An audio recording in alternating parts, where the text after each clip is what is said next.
Hello, hello, damnation.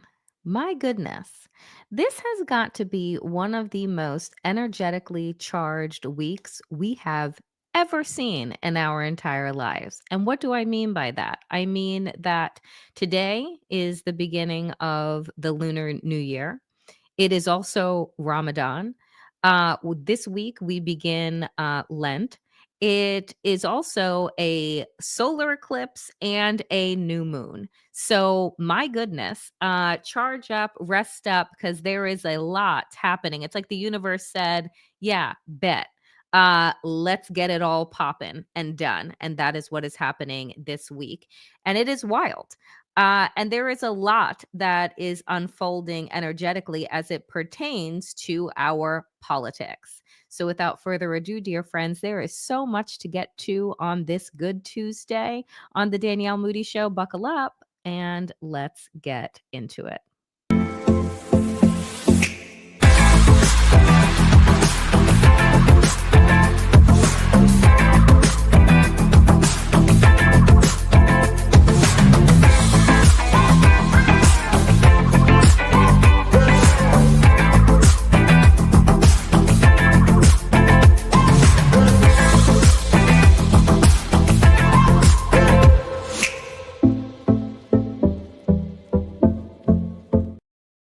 Hello, hello, damnation, and welcome to the Danielle Moody Show. It is a energetically charged week with so much going on, from a Lunar New Year to Ramadan to Lent to a solar eclipse to a new moon and all of that good stuff. The universe is clearly indicating a major shift, so do pay attention, and happy celebrations to all who celebrate any of the things that I've listed off.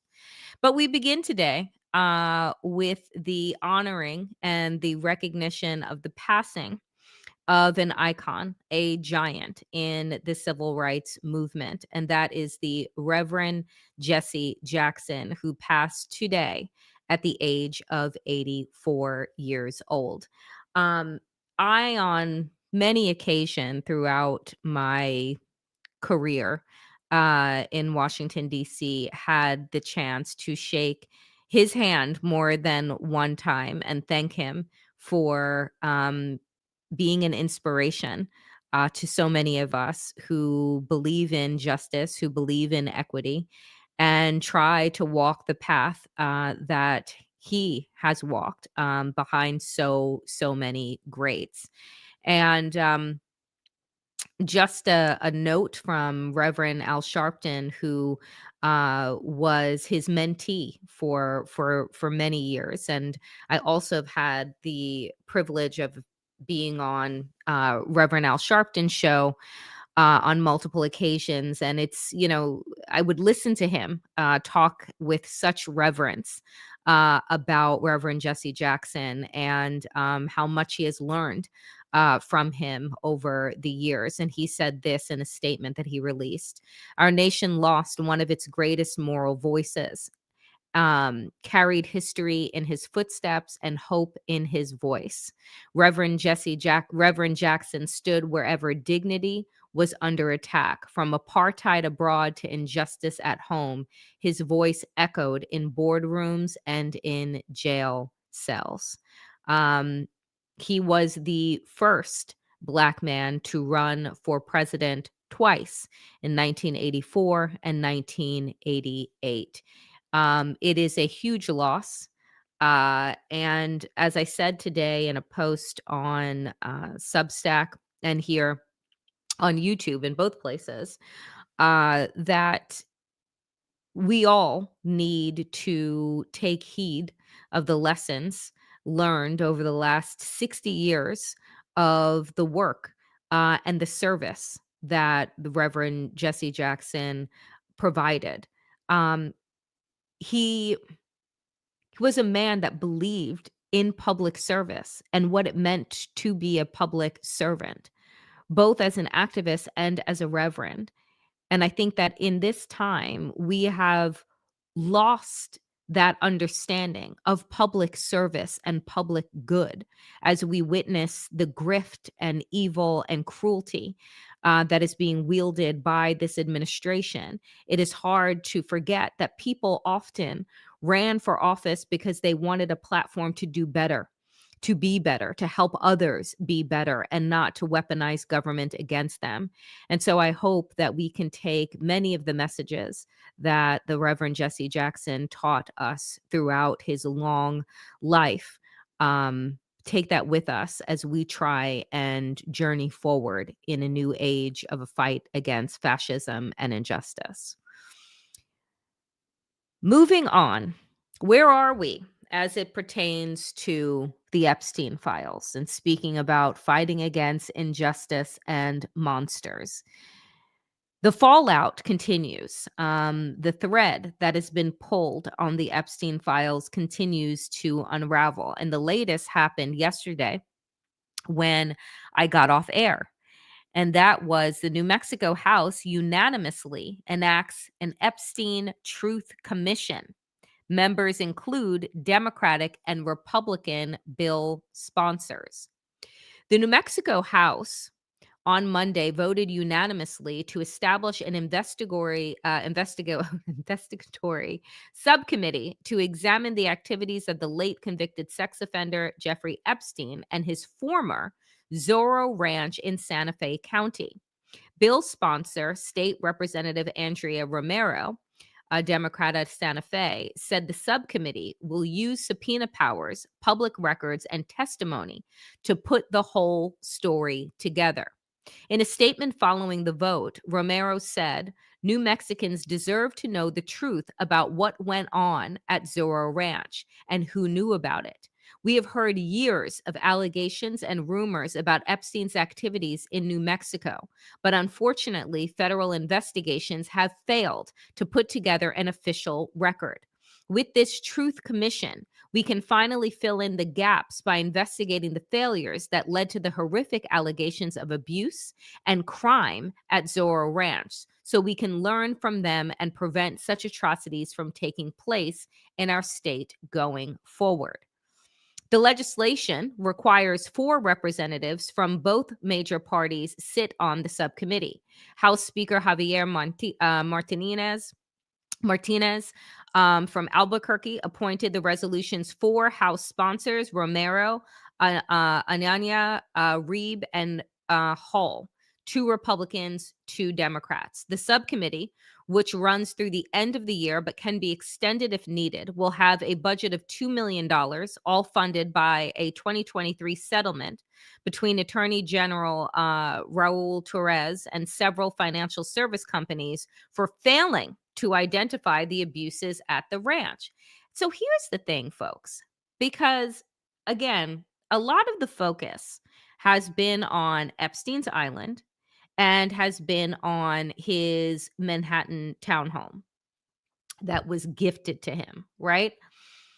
And here's the thing, inside of this document dump, there are some of the most horrendous allegations had nothing to do with Epstein, like were not about Epstein Island or about the Manhattan location, but about potential alleged bodies being buried of young girls at Zorro Ranch.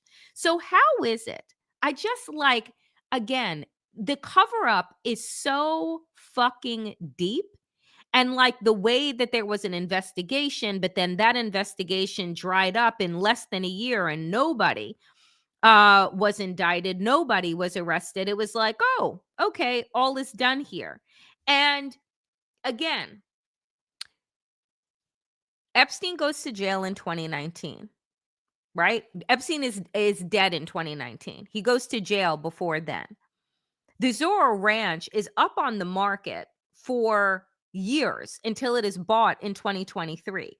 Of course, it's bought by a uber Trump supporter, a self-proclaimed Trump supporter who says that he's turning the Zorro Ranch, by the way, get this, oh Lord, into a Christian retreat. I swear to God, you can't make this shit up. I feel like we're living inside of a really bad novella. Nonetheless, what is fascinating to me is that in the time that this place is unoccupied, okay, Epstein is in jail and it is unoccupied. No one dug up the grounds. No one like did any forensics. Like, look, I'm not a forensics expert. I'm not law enforcement, but I got to tell you, if there are multiple allegations that are put forth by multiple victims of Epstein that they were abused and saw abuses happen at Zorro Ranch, and you do no or very little investigation into that area, particularly the fact that, again, they allege that 2 bodies are buried in that place. No one goes to dig it up. No one goes to like bring out cadaver dogs and figure out what the fuck is going on. Like, that's not enough. It's just, again, when I say that this shit stinks so bad, it stinks so bad. Like, you know that people were bought off. You know that people were paid to look the other way. And the fact that you would have somebody who has the fucking audacity to call themselves a Christian and a Trump supporter and is buying this fucking ranch that was known for torture and sex trafficking of girls, and now you're going to turn it into a Christian center? Some days, y'all, some days. Epstein purchased the 7,500-acre Zorro Ranch from former New Mexico Governor Bruce King in 1993. According to court documents, the ranch, which has its own airstrip, okay, and helipad, was the site of sex trafficking, including by Ghislaine Maxwell, who was convicted in 2021 as Epstein's co-conspirator. Previous investigation into Epstein's activities have produced little information. How? How does it produce little information when literally we've been privy to 3 million files? There are 6 million in total. How does an investigation produce little information? Former Attorney General Hector Balderas' criminal investigation in 2019 closed within a year without following any charges. And I say, does somebody want to interview General Hector Balderas? Does somebody want to, I don't know, follow the money? Do like a financial forensics into whether or not this motherfucker was bought off or what his connections and relationships are? Because again, how do you investigate this site and come up with nothing? Many Republicans had questions for Romero, including whether any additional information has emerged about allegations that 2 girls were buried near the ranch.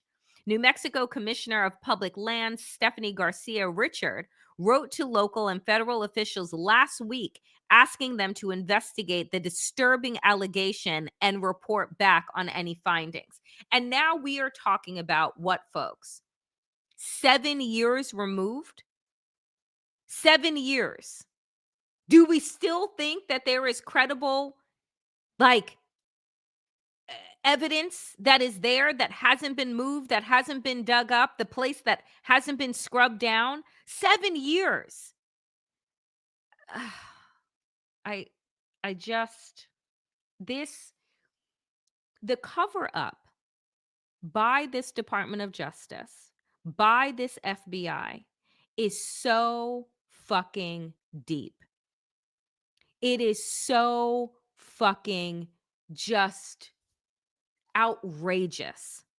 And again, while all of this is happening, right? While people, both actual professionals and just like online reporters are digging through the files and creating different accounts and websites so that you can easily access what is being discovered, you have heads that are rolling across the Atlantic over in Europe, but nobody that's been implicated here is facing any type of actual accountability or pushback. As a matter of fact, the fucking wellness guy, Atia, who was hired by Barry Weiss at CBS, who was mentioned hundreds of times in the latest batch of Epstein files.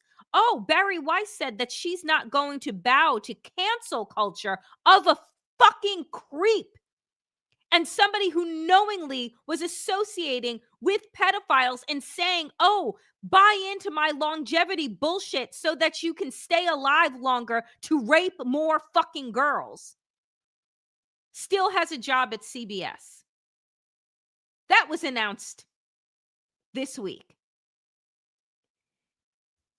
So when Hillary Clinton comes out, as she is in Europe right now, and accuses Trump's Justice Department of Epstein files cover up, this is what the fuck she is talking about, right? Hillary Clinton has accused the Trump administration of a cover up over the Epstein files while claiming that she and her husband are being forced to testify before Congress to deflect scrutiny from Donald Trump, which I 100% believe. I also don't believe that Bill Clinton is, clean, right? Like, I don't believe that. Regardless, Bill Clinton is not mentioned, what is that, over 1 million times like Donald Trump is. He's also not the sitting president of the United States. In any country that actually believed in the rule of law, you would have an independent Justice Department that would be opening up an investigation into the sitting president, as well as all of the fucking people that are named in the files that are currently active in his administration. So hauling in Hillary Clinton and Bill Clinton may be good for, I guess, their base. But at the end of the day, these are two political figures who hold no political power whatsoever. Their political careers, over. Been. But currently, Donald Trump sits in the White House and is directing his FBI and directing his Department of Justice to cover his tracks in real time. In an interview with the BBC, Clinton said that the U.S. Department of Justice was slow walking the release of documents relating to Jeffrey Epstein's catalog of crimes and urged the administration to get the files out, despite periodic document dumps of the files since Congress mandated their release last year. The Justice Department is still holding about 3 million files. And again, I say this because it's really important. Pam Bondi and her Deputy Attorney General, Todd Blanche, have said, we're done. We're not giving you any more documents. Even though Donald Trump signed the Epstein Transparency Act, which was compelling them to release all the files. And so there continues to be a call by both parties saying, release the fucking files. But there is clearly a reason that they are holding on to the other 3 million files. There is clearly a reason because in the last dump, what politicians, what policymakers like Representative Raskin have said is that in the unredacted files, Donald Trump is mentioned a whole lot, as is Mar-a-Lago, as is his other property, where again, there was allegedly a body being buried there that isn't his ex-wife. And folks, I gotta say, we had multiple administrations, okay, that knew about Jeffrey Epstein's crimes. The man had been being investigated for years. I don't care who this implicates. Because according to Pam Bondi, oh my goodness, if we were to investigate everyone, it would bring the entire system down. Then bring the entire system down. Because the entire system is corrupted with a syndicate of pedophiles that range from academics to politicians to royalty to financiers to tech giants to supposed liberal thought leaders to supposed spiritual leaders. There isn't an industry, there isn't a group that has not been touched by this Epstein syndicate. And by the way, as I reported on last week, this is much deeper than a sex trafficking, child rape syndicate. These are people that were privy to information about foreign governments, informations about how to capitalize on a pandemic, information across all lines. This was an entire billion-dollar network that did not disappear just because Epstein died and Ghislaine Maxwell is in prison. Someone else picked up the mantle. Someone else is running this entire operation. Maybe follow the money, as Senator Wyden continues to say. Maybe look at all the transactions that happened between Jeffrey Epstein and all of these men. Maybe look into Donald Trump's crypto business. Maybe look into the varied crypto that he used. And the thing that gets me in this upside down version of the United States that we live in is that no heads are going to roll. The Republican Party is going to continue to gaslight us as if this is just all a hoax. Meanwhile, you have in the UK, the chief of staff to the prime minister has resigned. The ambassador of the United States is under criminal investigation. You've had a sultan resign from his board. You have now multiple businesses that have been associated with the former Duchess Sarah Ferguson are now folding. You have a potential criminal investigation into Prince Mountbatten, formerly Prince Andrew. All of these heads are rolling. You have France opening up an investigation and naming a task force to look into whatever French nationals were involved in the Epstein crimes.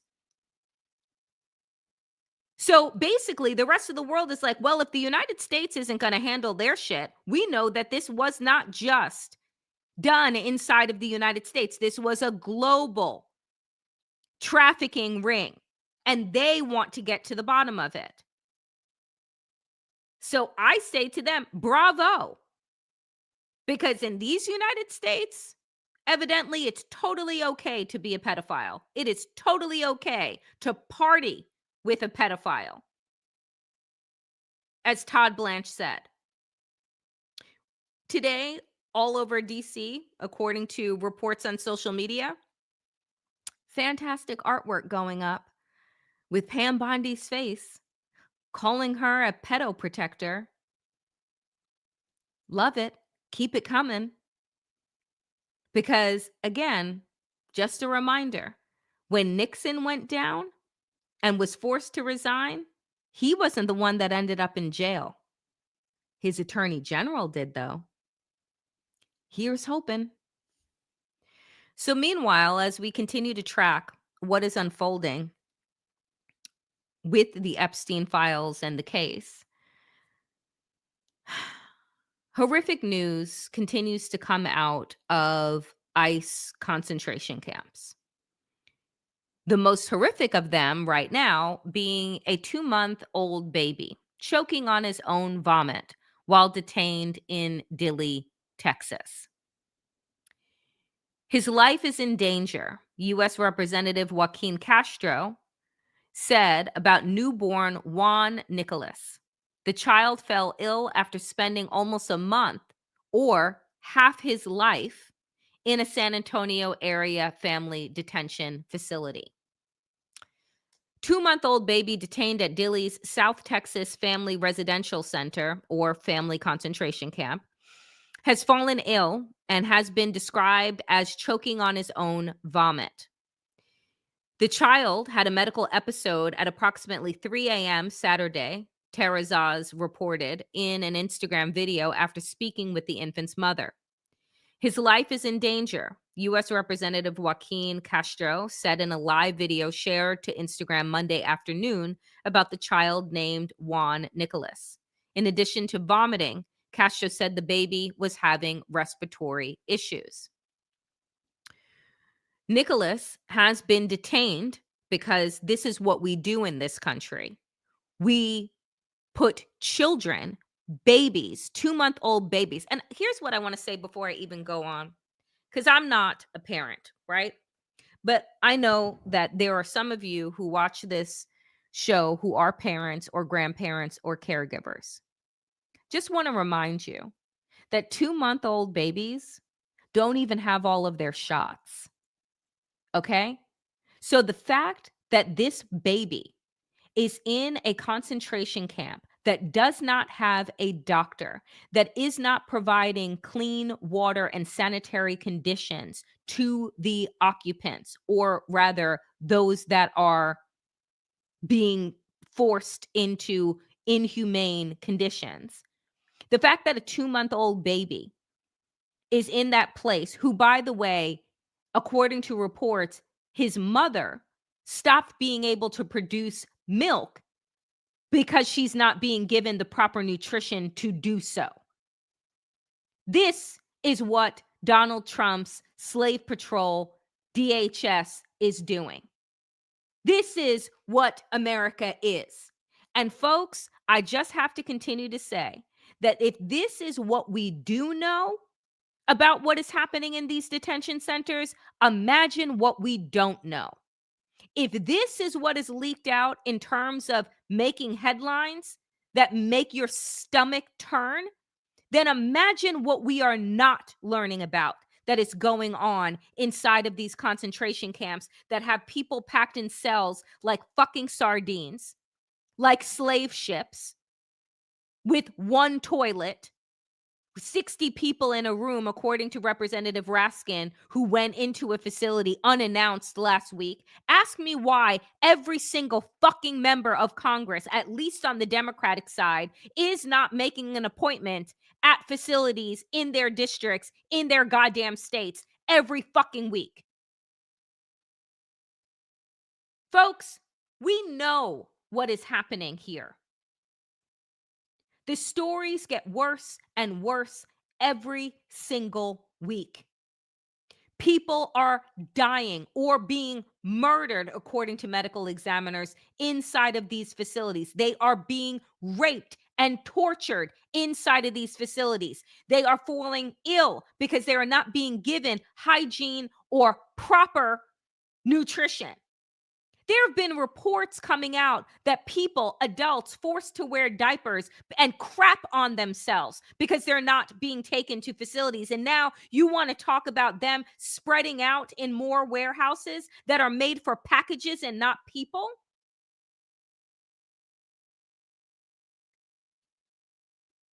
It is madness. And I'm telling you right now, Americans, in my humble opinion, are under fucking reacting to what is going on. This is American goddamn soil that these concentration camps are on, which means that they must abide by our Constitution. What the fuck do we elect these officials for, to represent us, if this is the shit that they allow, knowing what is going on? Oh, our hands are tied. Give me a fucking break.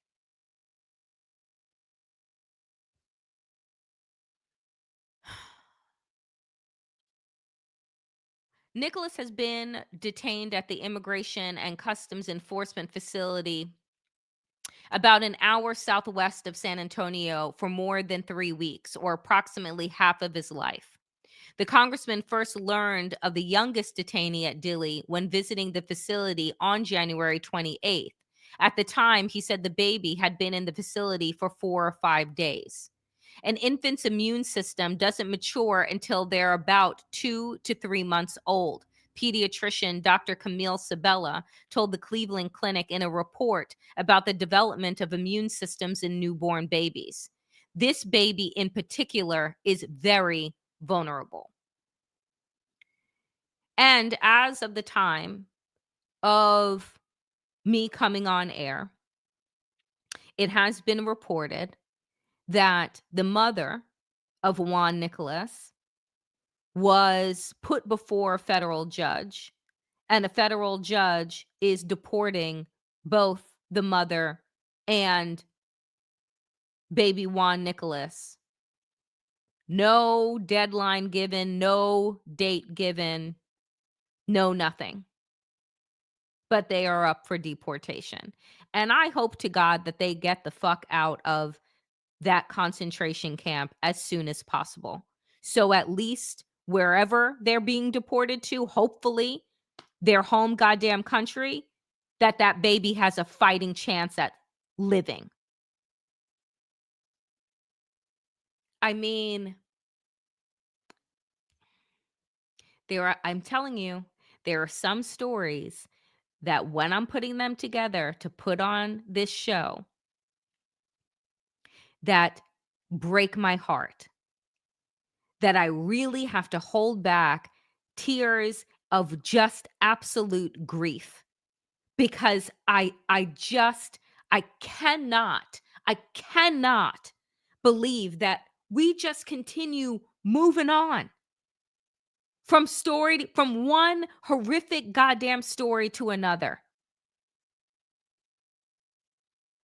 And that we are not out in the streets every goddamn day. That still we have not called for a national goddamn strike to shut this fucking regime down.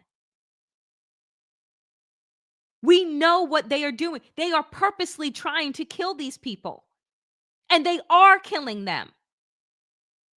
It doesn't matter to me whether they are American citizens or they are not. They are killing people.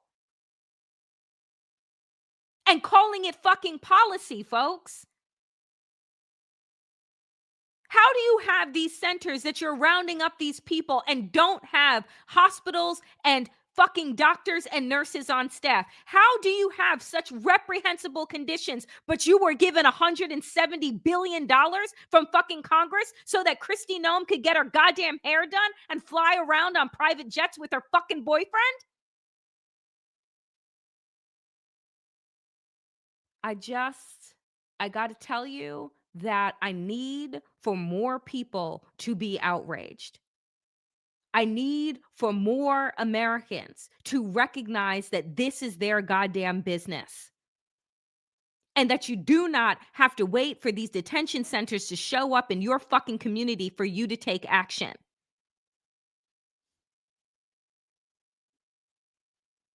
On top of that horrific news, more horrific news. Reports claim federal agents raided children's dorm at ICE detention center to seize and destroy heartbreaking handwritten letters. There are unverified claims, so I will say that, of ICE raids on children's dormitories raise questions about detention conditions.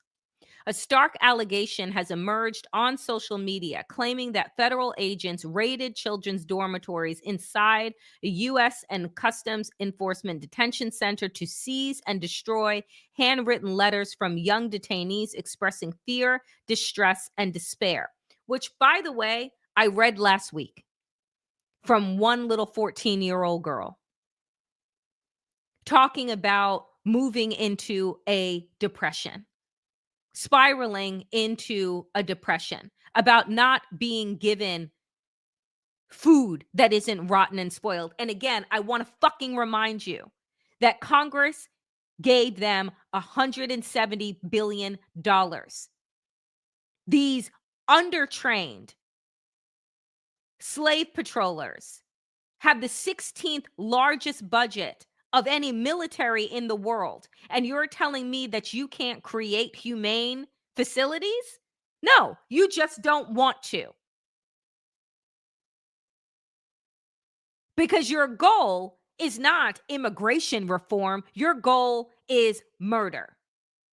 So let's just start calling it what it is. This administration is working to cleanse this country of Black and brown people by any fucking means necessary. Whether that mean deporting them to countries that they've never been to, whether that mean paying to have them put into even more inhumane conditions, whether that is at CCOT or the Cameroon or Uganda. This administration is involved in a massive human trafficking scandal, but we keep calling it an Trump's immigration crackdown as opposed to what it actually is. Words matter, language matters.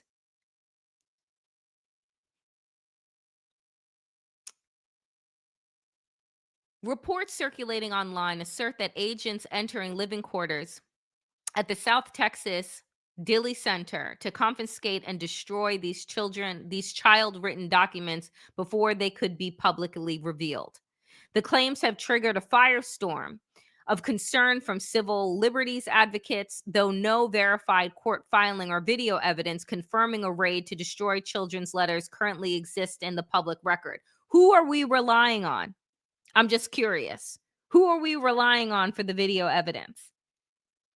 If people, including their attorneys, are being denied entry into these spaces, if there are no videos that are being produced, if the ICE slave patrollers are able to operate with impunity, who are we relying on to create the public fucking record? Do you understand how insane it is? Like, oh, we're just like, oh yeah. ICE will just go ahead and what? Report on itself?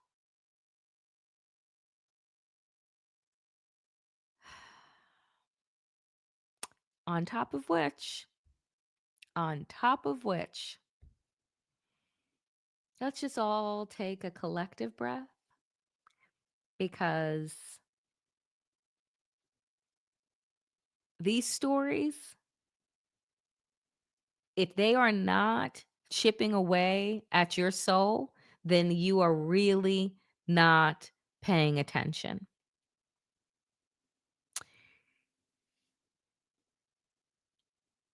Teacher killed in crash after man fled in car from ICE. The man who federal officials said had entered the United States illegally was arrested and charged with first-degree homicide after the crash in Savannah, Georgia. Now, here's what I want to say about this horrific story that took the life of special education teacher Linda Davis. Is that if you have ever seen any of the supposed apprehension that or apprehending a suspect that these ICE agents have done, have they at all seemed orderly to you? Have they at all seemed like they gave a shit about any of the people around them? Any of those that are innocent standby? Like, does it seem when you're watching these videos of people being pulled from their car or ICE agents crashing into people's vehicles and then realizing, oh, they're Americans, and then fleeing the scene? Does it seem to you that they take any consideration for the life of the person that they're trying to apprehend or anybody that is around? No. The police said the teacher in the other vehicle was the only occupant. She was Linda Davis, a special education teacher at the school, according to local education officials. Ms. Davis was transported to a hospital where she was pronounced dead.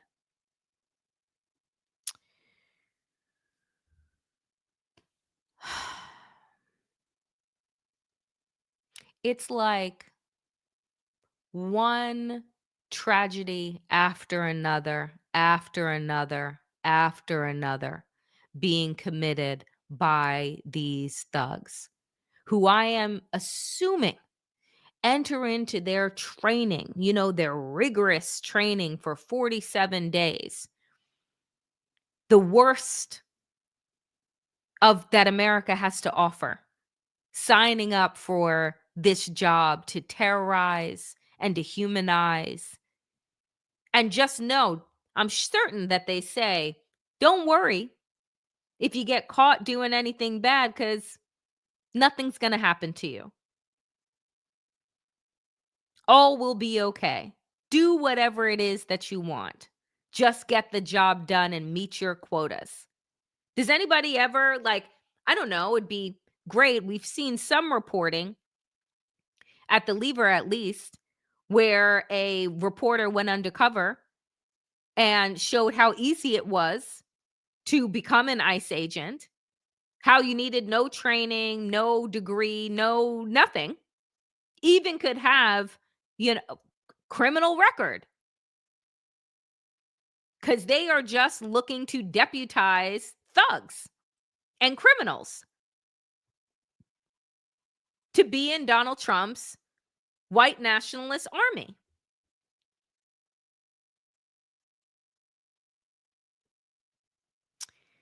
It is, folks. Mm-mm-mm, mm-mm-mm. From rape to trafficking to abuse to assault. These are all of the allegations that have been made against ICE agents. And yet, as Waj shared on yesterday's Democracy Ish, when he asked Representative Hakeem Jeffries, so we should abolish ICE then, right? Like ICE, this fascist unit that is running amok, causing trauma and just unbelievable devastation in communities. Like, we should defund them, right? We should abolish them, right? And Hakeem Jeffries, no, he just wants better trained Nazis. And that is a Democrat. He just wants them to be better trained at their job of brutality. Joke's on him. They're trained to do exactly what the intent is, to cause as much damage and harm and fear as possible. So they are doing their job. So I don't know, you want to throw more money at them to get them body cameras? Because that seems to work out with just regular law enforcement. The only thing that works is actual accountability, like taking away police immunity would probably stop the killing of unarmed Black people. Making it so that you could sue civilly and statewide and federally ICE agents that violate your civil rights. Maybe they would think twice. But you see, they don't have to because it is created that way.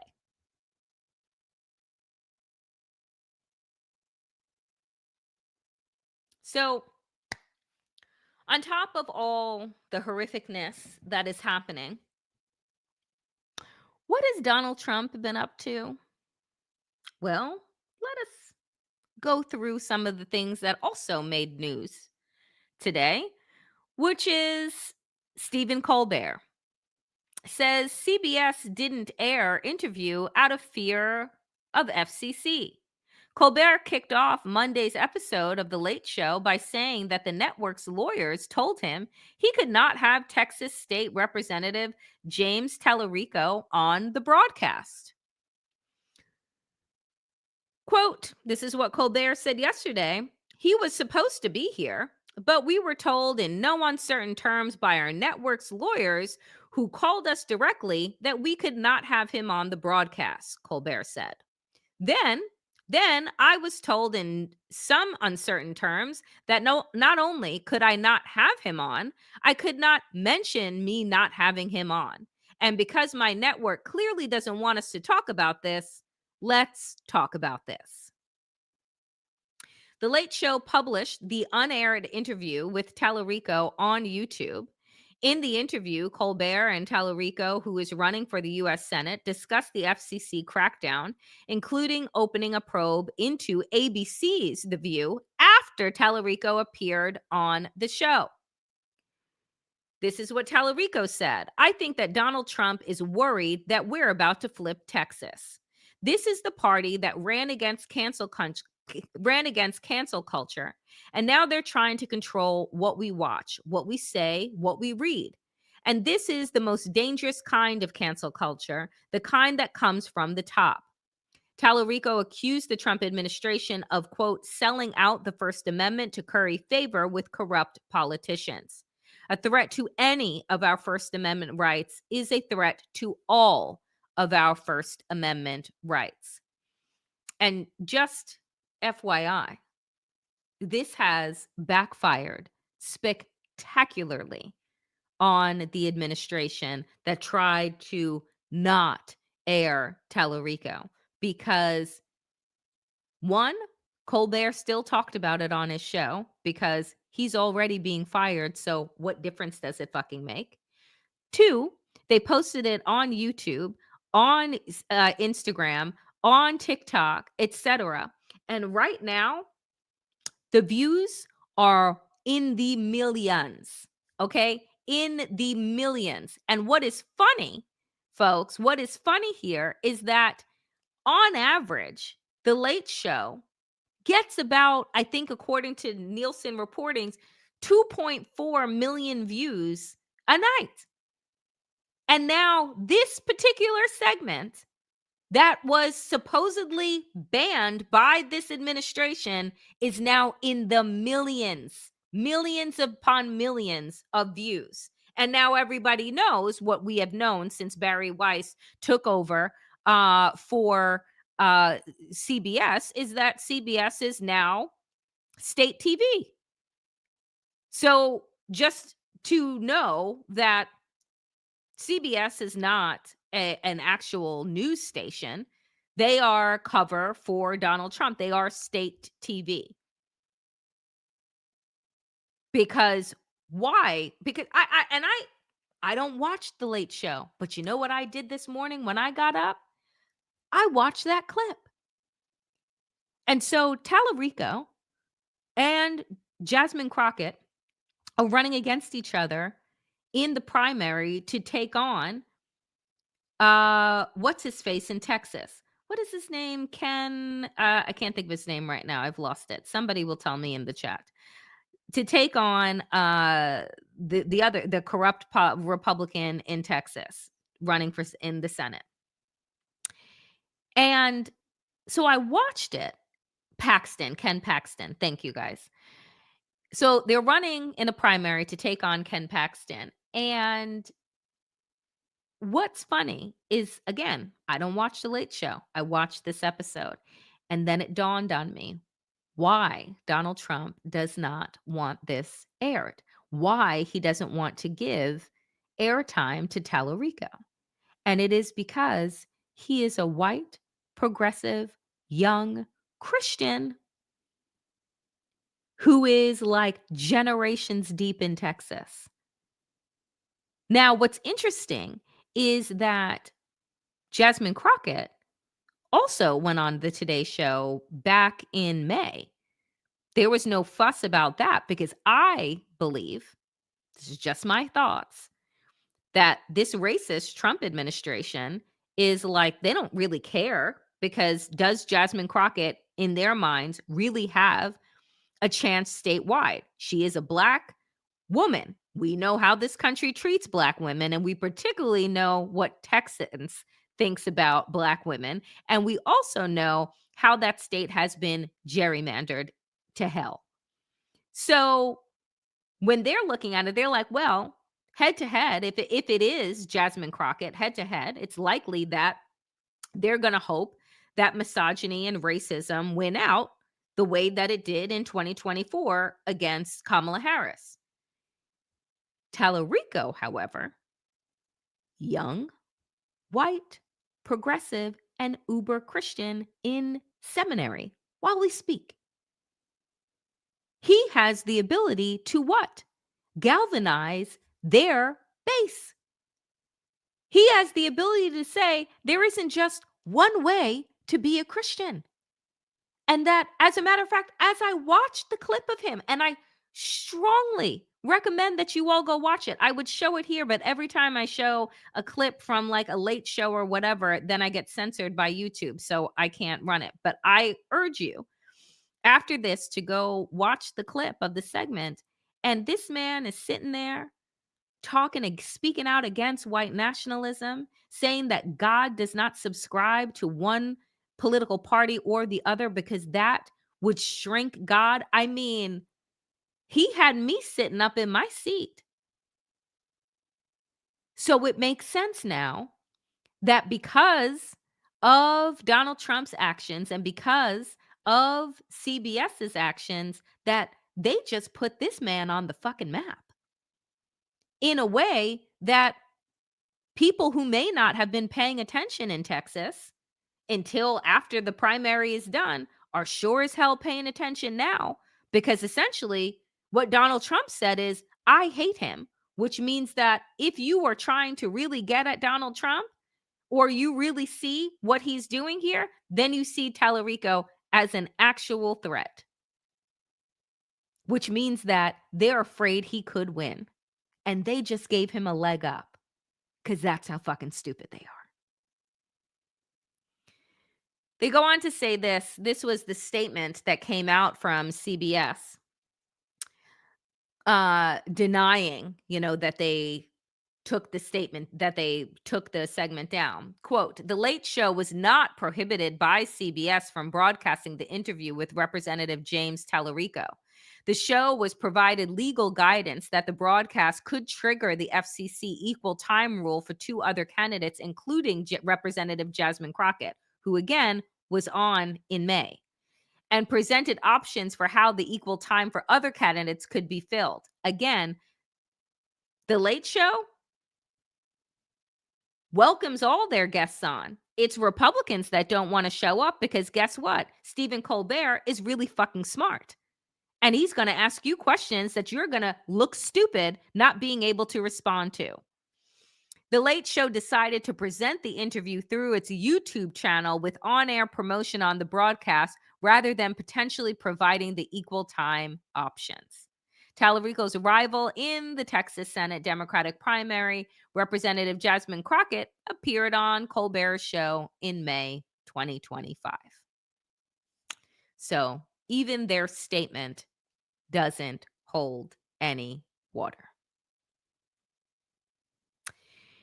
And what else? What else is this administration up to while we're digging through the Epstein files and while we're waiting on Hillary Clinton and Bill Clinton's testimony in the coming weeks?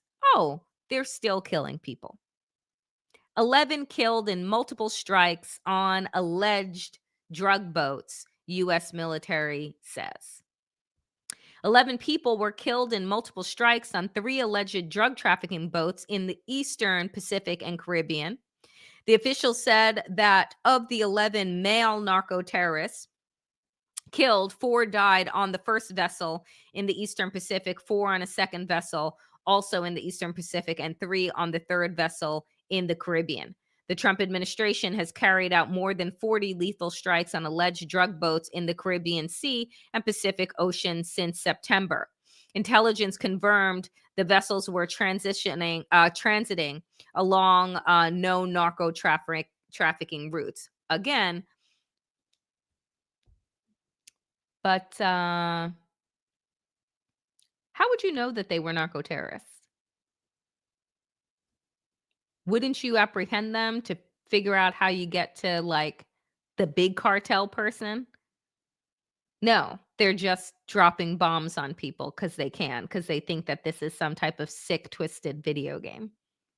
And we're supposed to believe U.S. military intelligence at this point when multiple generals have quit, have resigned over the last year because they don't want to be involved in taking illegal orders?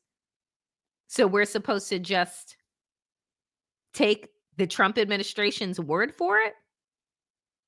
Okay.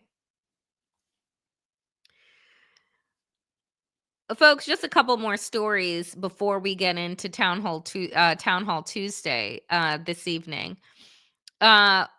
One, I wanted to bring to you, yesterday we talked about Barack Obama's thoughts with regard to Democrats, right? And what Democrats potentially are getting wrong as they're moving forward. And in an interview, that he gave with Brian Tyler Cohen, he talked about the fact that you can, in fact, age out.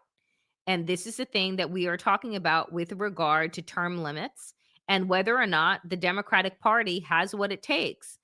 So I want you to take a listen to this clip of Barack Obama with Brian Tyler Cohen. In terms of remobilizing a generation of Americans that we've had trouble mobilizing up to this point? Well, look, part of it has to do with the fact that I was young. Yeah. So maybe don't nominate octogenarians. Look, I'm 64 now. I'm pretty healthy, 64. Feel great. Yeah. But the truth is, half of the references that my daughters make about social media, TikTok, etc., I don't know who they're talking about. Yeah. There is a element of, at some point, you age out. You're not connected directly to the immediate struggles that folks are going through.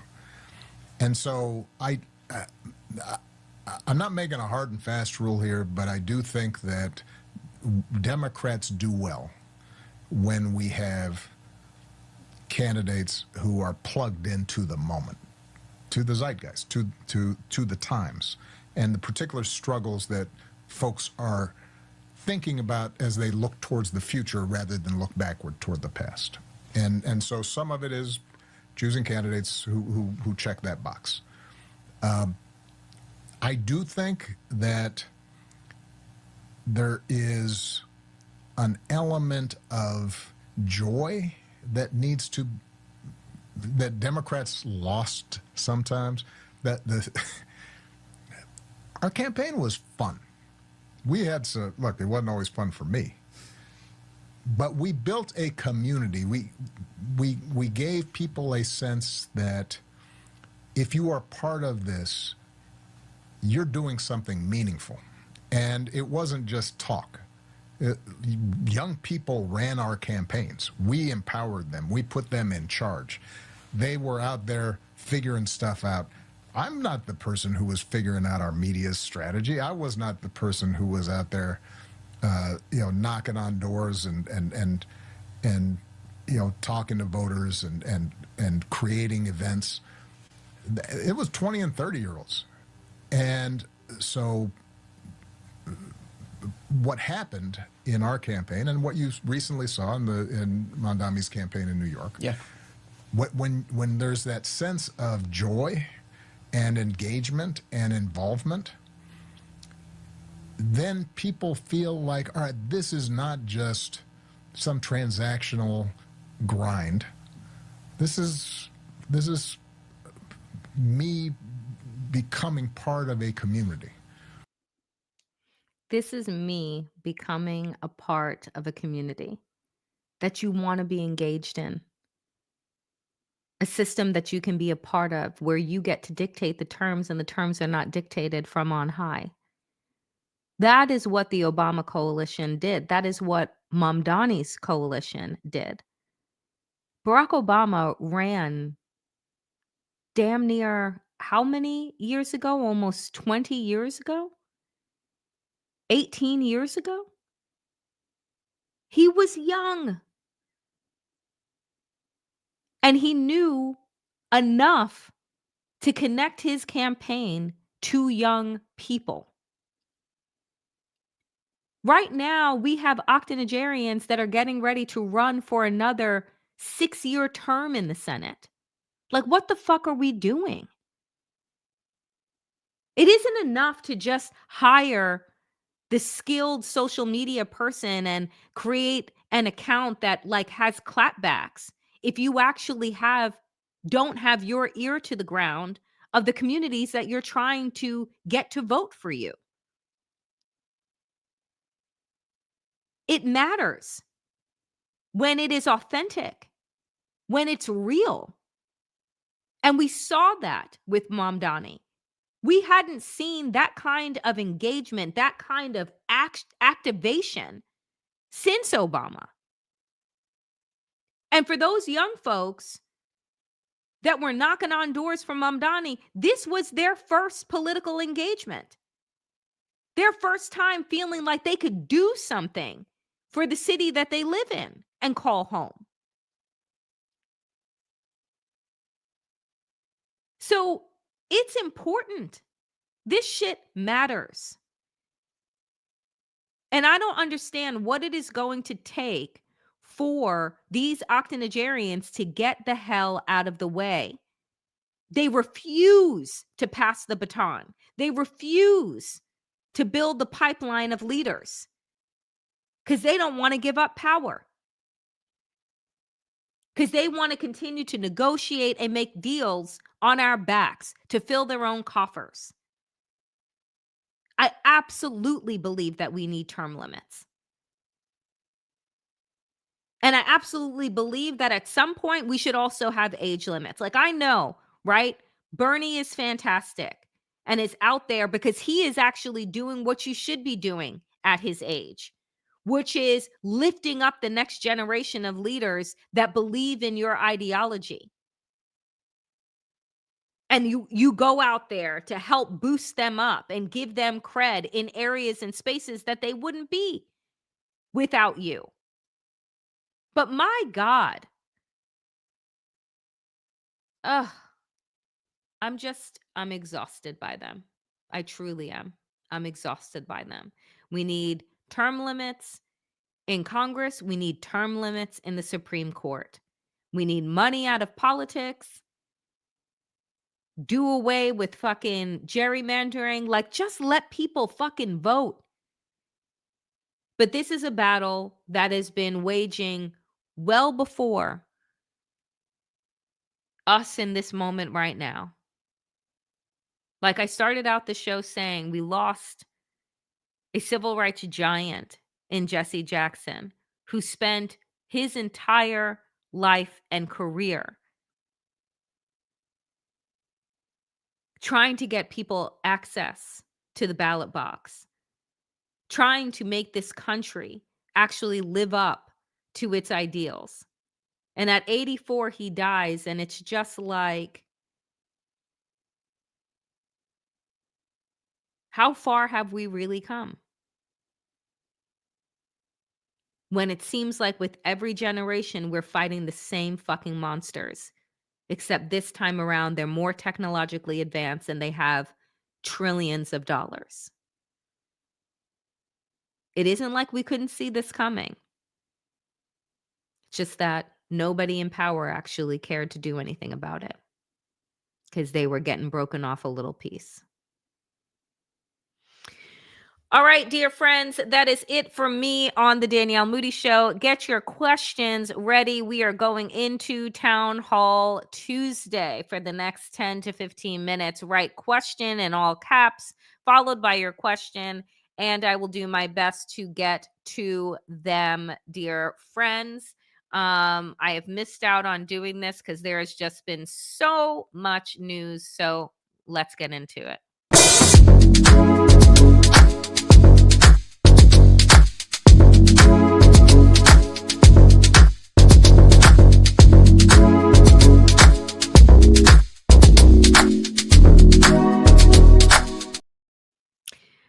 All right, friends, it is time for Town Hall Tuesday, where you get to ask me whatever question you would like to ask. It could be about today's show. It could be in general. So let's get to it. From Electron Creations, my fellow WNBA fan, question: what the hell is going on with the WNBA? Do you think we will have a season? I was looking forward to watching Sandy Brondello and the Toronto Tempo. I do not think that they are going to come up with a deal.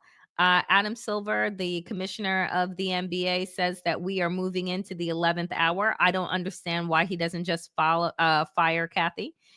He appointed her. He has all the faith in the world in her. But guess what? The players do not. So I'm like, why wouldn't you bring in a fresh person to negotiate in good faith and good terms? And once again, it shows that a league that is primarily still made up of Black women, also queer women, how badly they are treated. And what the CBA, what I mean, what they have shown is that, like, they have learned nothing. They've learned nothing from Unrivaled, which is the professional women's 3-on-3, which is in its second season, that actually pays the players and gives them leave and gives them a care for their kids and so on and so forth. And so we will see. We will see what happens. But I am ye of little faith.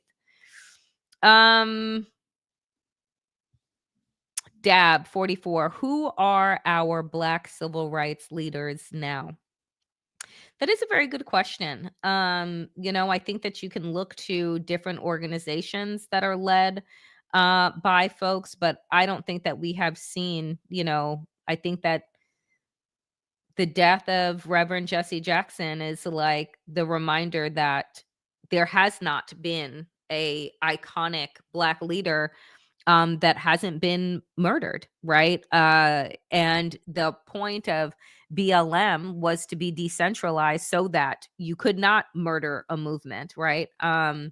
But yeah, I couldn't tell you off the top of my head. Not in a way that, again, Reverend Jesse Jackson. There are plenty of Black leaders that are working on a range of issues across organizations, activists that are on the ground, but not a name recognition in the way that you grew up. At least I grew up knowing Jesse Jackson. Question: when was the last time you had a good belly laugh? Valentine's Day. Because, folks, um, my girlfriend and I signed up for salsa lessons. I really wanted to learn salsa for a long time. And it's like a couple of birthdays ago, we did a salsa class. And I was just like, oh my God, this is so fun. My hard belly laugh came because your girl, Danielle, cannot follow directions. And I just like, I could not, I have rhythm. I dance. uh, Honestly, but I could not get the steps for the life of me. And so the teacher teaching the class was like giving me special attention because I was that bad. And my girlfriend and I were laughing hysterical at the fact that I was the special student in the class. So that was the last time. It was pretty hilarious. Thank you for asking that. Um uh let's see. Question from G. Let's be honest. Do you think that many of those that were victims could now be co-conspirators? Oh, are you talking about the Epstein file? I have no idea. I mean, I don't think so, right? Like, I think that the victims have been speaking out and banding together, but I have no idea. I have no idea. Um, Question, Tropical Ding Dong. AOC looking presidential. Where is the grassroots competitor for president? She's over in Germany right now, holding meetings and press events and looking very much like a leader. I don't know what her ambitions are. She says that she does have larger political ambitions. Personally, I think that she should take on Chuck Schumer and get rid of him and go into the Senate. So we will see for, where what I don't even know what America looks like in a few months, let alone a few years. Um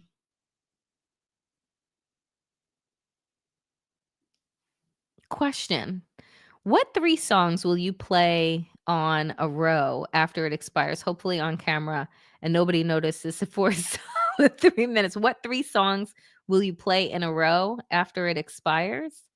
Does that mean, like, after the song ends?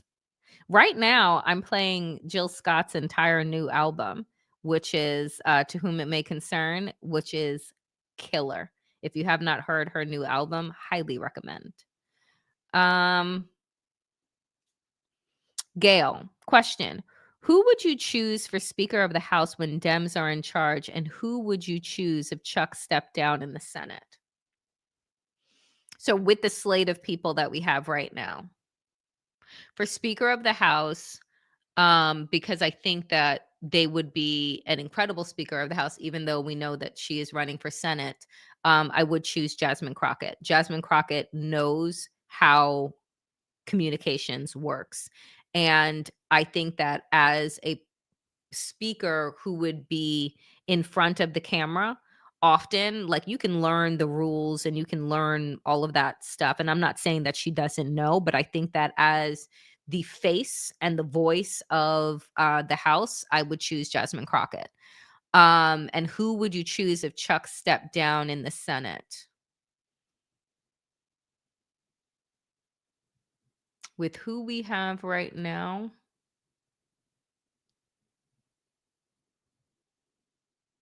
I don't know. Maybe Elizabeth Warren? I don't know. Maybe Blackwell? I don't know. I don't know. I got to think about that one. Christopher, should states be trying to create their own voter ID cards that are not connected to the federal systems? We already use social security numbers to track people. We must do something different. Again, my question would be, why do we need voter ID cards? There have been, what, 5 cases of voter fraud, and they usually end up being Republicans. And I know that the SAVE Act, which somebody has asked me multiple times to talk about, and I've wanted to see how it's going to move and what it's going to look like in the Senate. But the SAVE Act was passed in the House, which would basically remove a lot of people from the rolls, because it's a bullshit act to create voter ID that would eliminate the ability of a lot of people to vote, particularly marginalized folks. So we'll see how that moves through the Senate.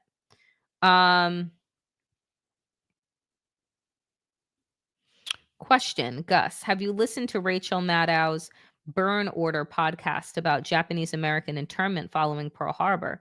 It's scarily similar to the regime's current ice. No, I have not, but I will take a listen to that. Thank you for that recommendation. Do do do do do.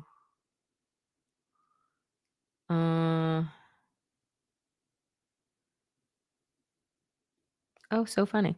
Question, I have emceed in popular nightclubs speaking to crowds of 600 people.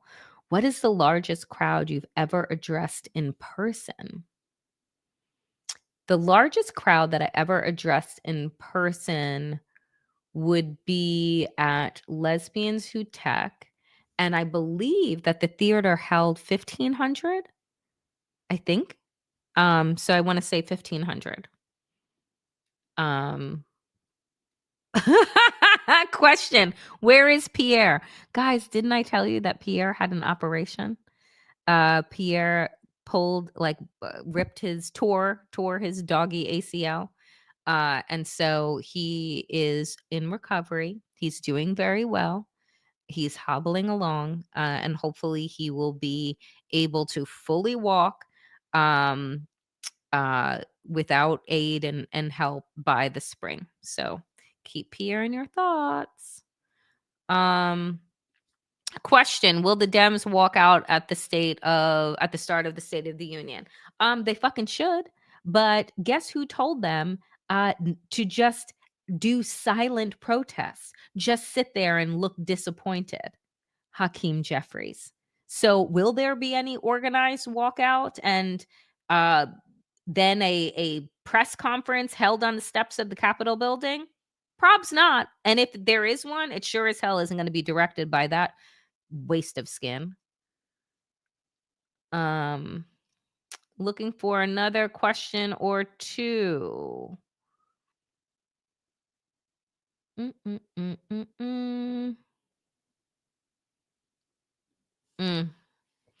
If I knew the answer to this question, how can we convince MAGA to stop voting against their interests?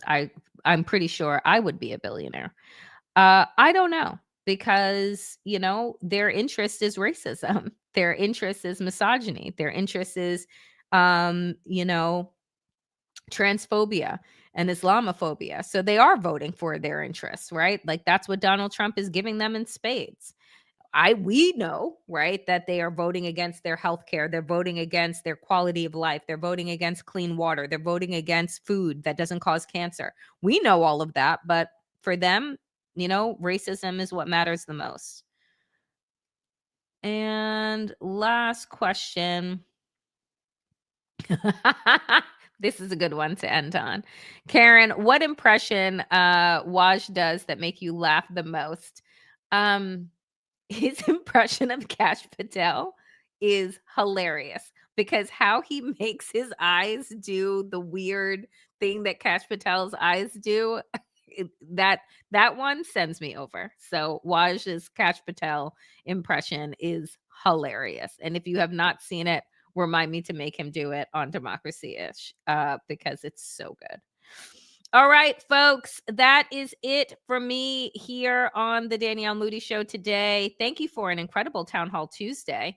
That was a lot of great questions, And before I get out of here, as always, I say a great thanks to all of the super stickers and super thanks, folks. This is independent media. And like I said, with what has happened with CBS, with what continues to happen with Fox, with what has happened with quote unquote legacy media, independent media is where it is at. And I am people powered. I do not take any corporate dollars. I am able to do this work because of all of you. So if you have the ability to become a paid subscriber to my YouTube or to the Damn Digest on Substack, please do consider doing so. But know that none of my content will ever go behind a paywall. Because I believe that is where critical thinking goes to die. So thank you to Ernst, as always, for $10. Appreciate you. Noel for $1.59. Every dollar counts. Susan, our fantastic moderator, gifted a membership to the channel. Thank you. Mark for $10. Appreciate you. Christopher for $5. Appreciate you. Eternal Energy, my favorite house head, for $4.99. Olivia coming in big with $50. Thank you so much for the generosity. Tropical Ding Dong, thank you for $2. Every dollar counts. Christopher again with $5. Catherine with $10. Thank you so much. And Sherry, thank you so very much for the $5. I appreciate each and every single one of you all.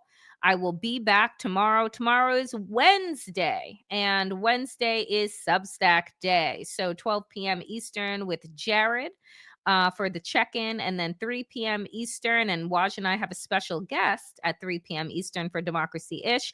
And then 5 p.m. Eastern back here on YouTube for the Danielle Moody Show. Catch me everywhere. Folks, as always, power to the people, and to all the people power. Get woke, stay sane, and in these extraordinarily dangerous times, do stay safe. Take care of yourselves, take care of each other, and to all that are celebrating the Lunar New Year, to all that are celebrating Ramadan and Lent, which is tomorrow, I give you well wishes. See you tomorrow.